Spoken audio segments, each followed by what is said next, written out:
Bonjour mes amis, hi guys. So I was walking a couple of days ago in the streets of Mongkok in Hong Kong, and in a small second-hand watch shop window I saw this, and I immediately went to the bank, pick up some cash to make a cash offer, get a good price.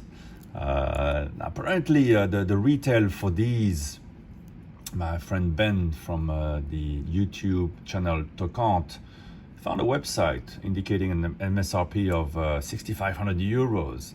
I don't know if that's correct, but you can tell that the build is amazing. This is titanium, feels incredibly light, and what I love about it is that I bought it watch only, and it just had precisely enough links to fit me comfortably.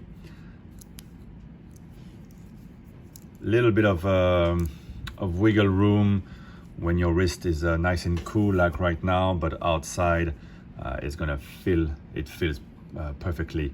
The bracelet here, so the design just amazing with this armadillo skin type of bracelet.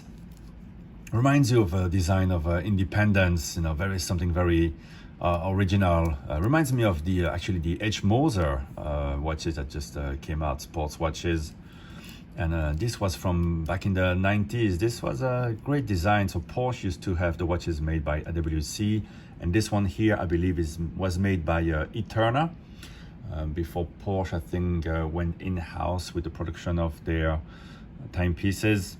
They design all sorts of things, and this watch just stood in a window compared to all the Rolex, the Tudors, the Cartiers around it, and it really drew my eyes. And I saw the price around $1,400 US, 11,000 Hong Kong. I think actually it was 11,900. So I went to the bank, got some cash, and made a cash offer for 11,000 and got the watch.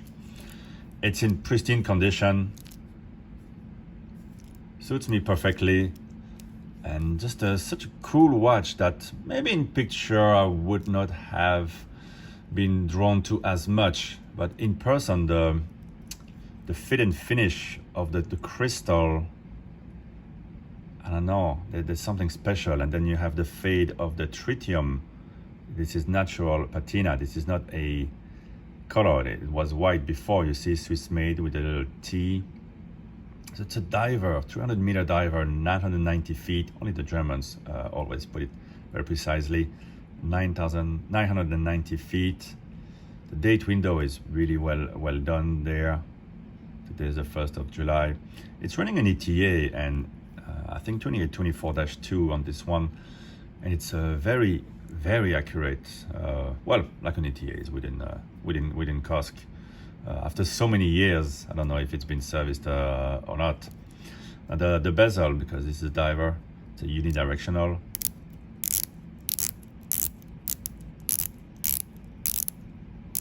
It's got that nice sound, you know, nice feel, very solid, crack. Quite like that. It doesn't align all that well, but yeah, it's good enough. So the watch is running well. I really like the colors, and with the fade of the tritium, it adds something special to the watch. The crosshair really has well, it's part of the design. The choice of the hands, the orange second hand. The crown is a bit small, bit hard to, gonna be very precise to push it back in, but otherwise no issue. So the watch is a 41 millimeters, but actually it wears very small on the wrist because of this lug-less design. Wears very tidy, and it's such a weird looking thing, almost like an alien looking watch. It's like a little armadillo wrapping around your wrist.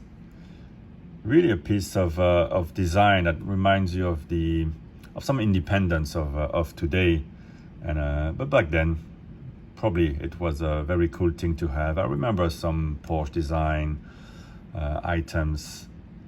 I think my wife bought me keyring or something from them once. Well, I was actually driving an old Porsche 928 when she did. Maybe that's why. See, double deployant. And I think the thickness is around 14 millimeters, but really doesn't feel like it. It's really no, not really actually. It feels like a 12, and well, no, it looks like a 12. There you go. So you never really trust what you see on the websites.